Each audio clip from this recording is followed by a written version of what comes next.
Voter তালিকা সংশোধন বা এসআইআর এর বিরুদ্ধে প্রতিবাদ জানাতে গিয়ে চলতি দিনে অর্থাৎ সোমবার দিল্লির রাজপথে এক নাটকীয় পরিস্থিতি সৃষ্টি হয়েছে।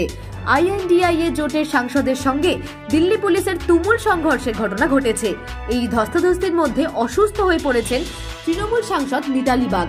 তিনি সংজ্ঞা হারানোর পর তাকে তাৎক্ষণিকভাবে সাহায্য করতে এগিয়ে এসেছিলেন কংগ্রেস নেতা রাহুল গান্ধী।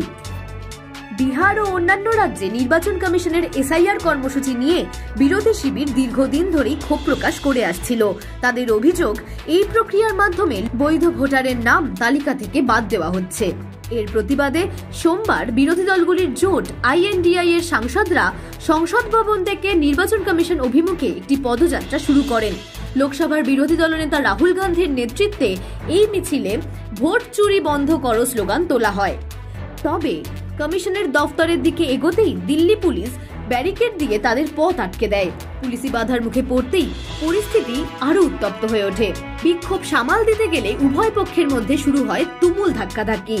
ভিডিও ফুটেজে দেখা যায় সমাজবাদী পার্টির নেতা অখিলেশ যাদব ব্যারিকেড টপকানোর চেষ্টা করছেন এবং তৃণমূল সাংসদ মহুয়া মৈত্র সহ একাধিক মহিলা সাংসদ ব্যারিকেডের উপর উঠে বিক্ষোভ দেখাচ্ছেন। শুধু তাই নয়, এই উত্তপ্ত পরিস্থিতিতে পুলিশ রাহুল গান্ধী ও অখিলেশ যাদব সহ বেশ কয়েকজন সাংসদকে আটক করেছে। এই ঘটনার পর থেকে রাজনৈতিক মহলে তীব্র প্রতিক্রিয়া সৃষ্টি হয়েছে। বিরোধীরা পুলিশের এই পদক্ষেপের তীব্র নিন্দা করে একে গণতন্ত্রের কণ্ঠরোধের চেষ্টা হিসেবে বর্ণনা করেছেন। তাদের দাবি, শান্তিপূর্ণ প্রতিবাদ করার অধিকার তাদের আছে। অন্যদিকে বিজেপি নেতা সুকান্ত মজুমদার প্রশ্ন তুলেছেন, কেন অনুমতি ছাড়া এই ধরনের অভিযান চালানো হলো। সব মিলিয়ে বলা যায়, এই ঘটনা দিল্লির রাজনীতিতে নতুন করে উত্তেজনা সৃষ্টি করেছে।